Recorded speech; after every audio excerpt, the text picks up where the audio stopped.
This begins Math 098, Section 2.1, and what we'll be doing first is just graphing functions.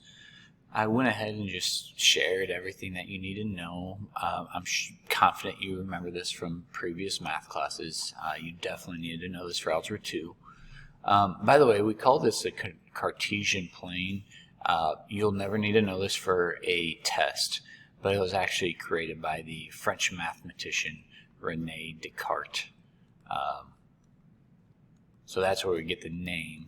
And anyway, you're probably familiar with what are called rectangular coordinates, where you're looking at A, 0, 0.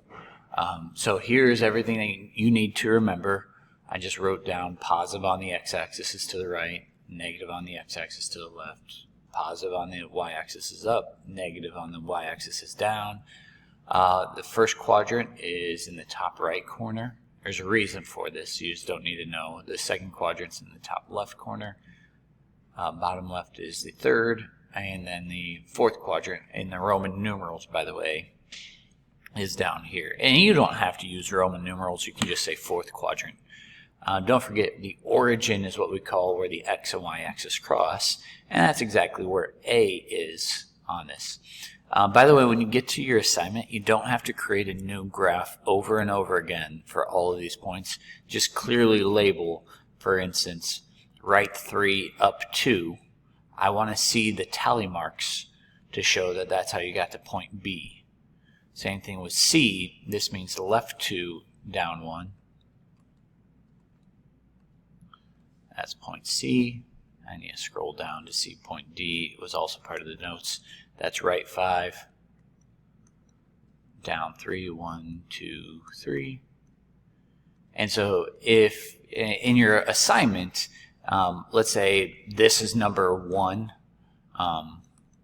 you can put a number 1 on just one graph right next to where it needs to be. Let's say this is number 3. You can put a 3 on your graph where it needs to be located. You don't have to create a new graph on every single problem.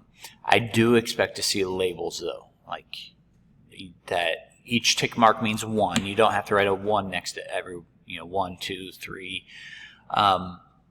But I guess I just get frustrated with students with that. They just randomly put 3, 2. Let me show you what would be wrong is... So they go right and up, so they just randomly put a point over here, and it doesn't look like it's even to scale.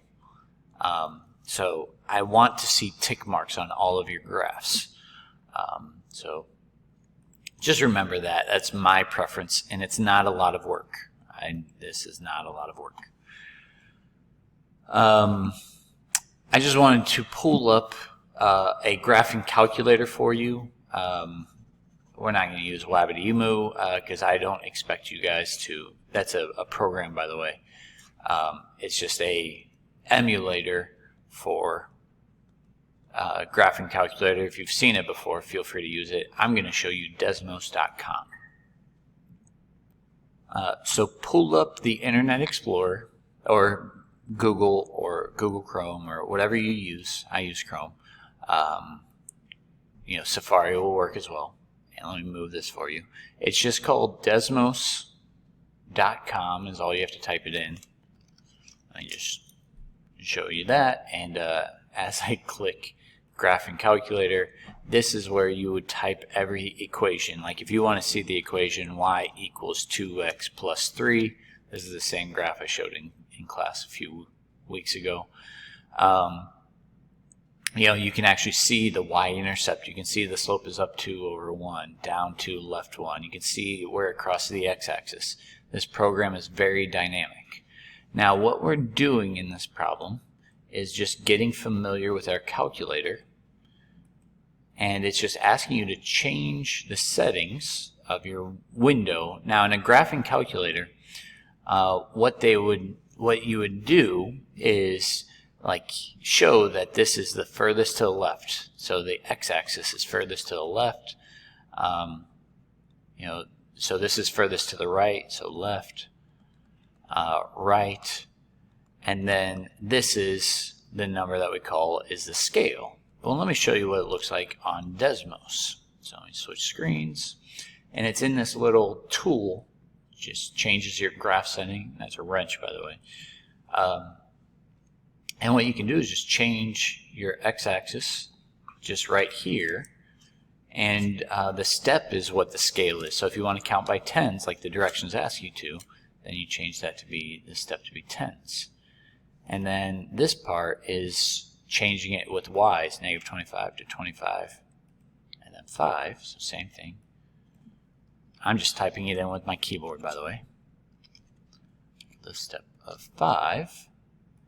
And yes, this calculator also shows you, let me scroll down so you can actually see that it goes down to negative 25.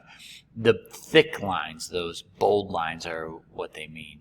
Now if you go and you still click on the graph, you can actually see, this. I still have the same equation typed on here. I can change it to a quadratic if I wanted to, a parabola. And you can see that there's no x-intercept now, but you can actually change the window. So the reason why they teach you that with a graphing calculator is you can't just click on the screen and move it around on a graphing calculator. Desmos you can. You can actually just click the zoom in key instead of all the key presses you need to make with a graphing calculator. You can hit the zoom out.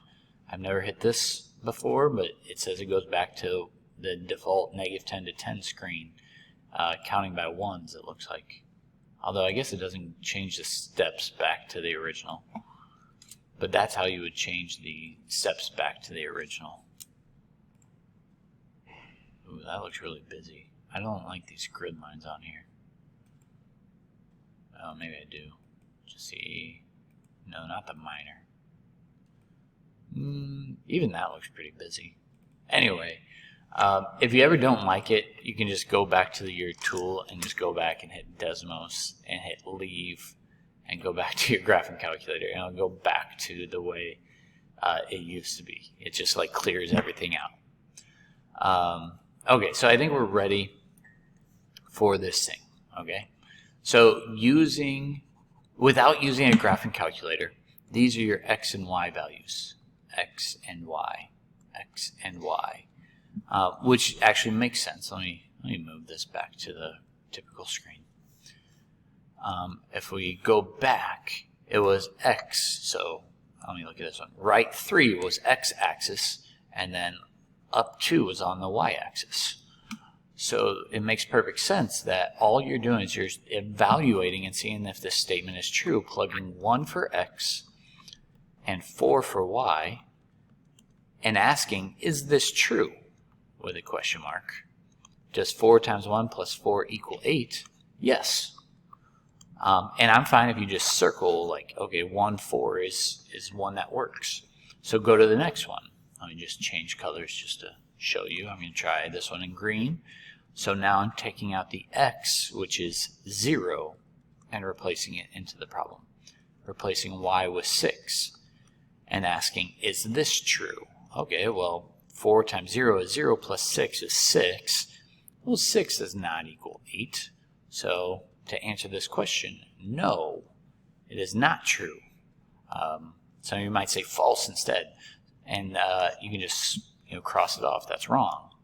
And then trying one more, plugging 3 in for X, negative 4 in for Y.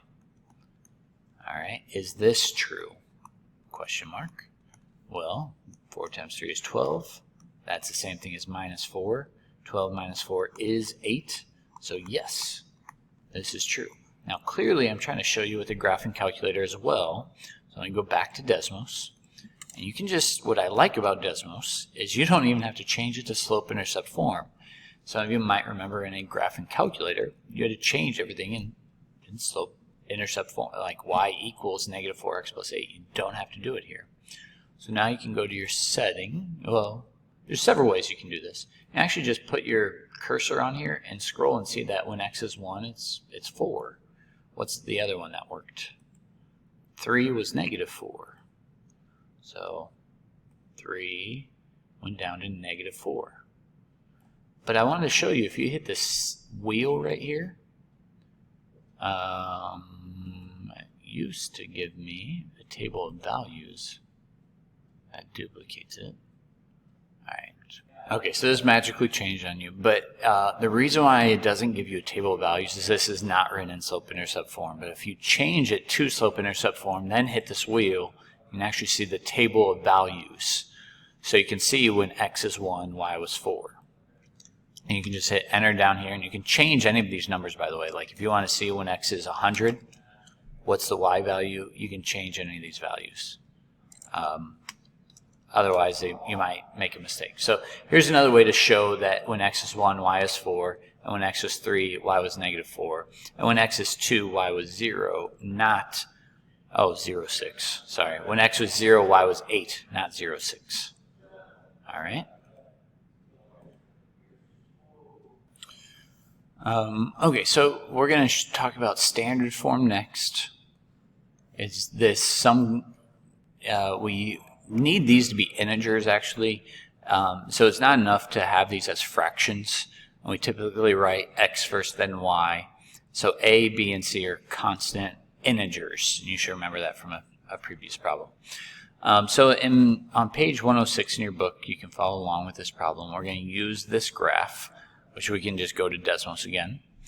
And what it's asking you to do, first of all, is to understand that the salesperson is selling $6,000 worth of stuff.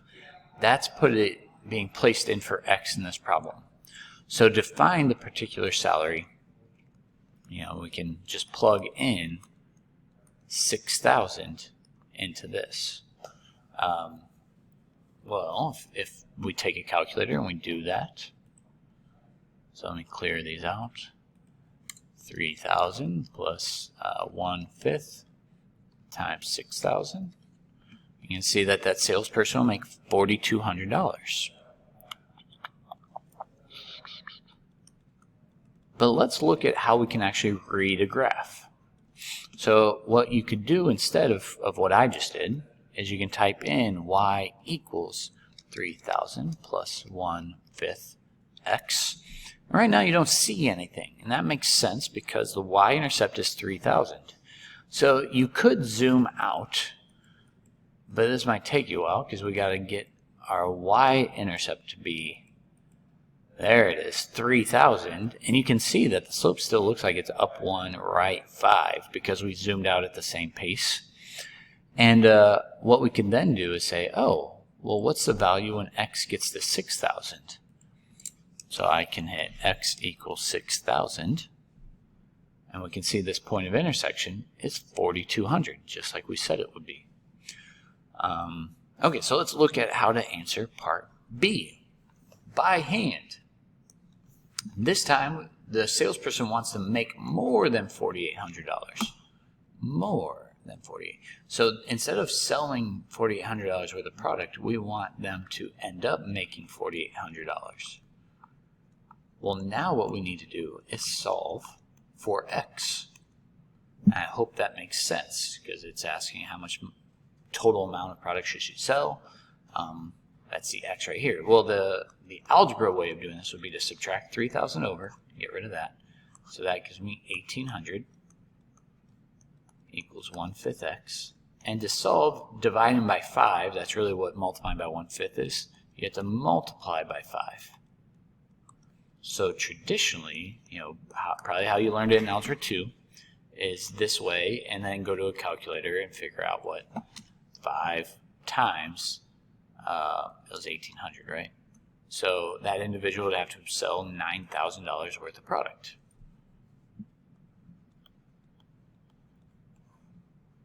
Well, how else could we do this? Just by looking at the graph, is we could say, oh, well, if they want to make $9,000 worth of product, that's this line right here, we could scroll all the way over and see that. Or you could type into your equation y equals 9,000, and it'll give you a horizontal line, and you can say,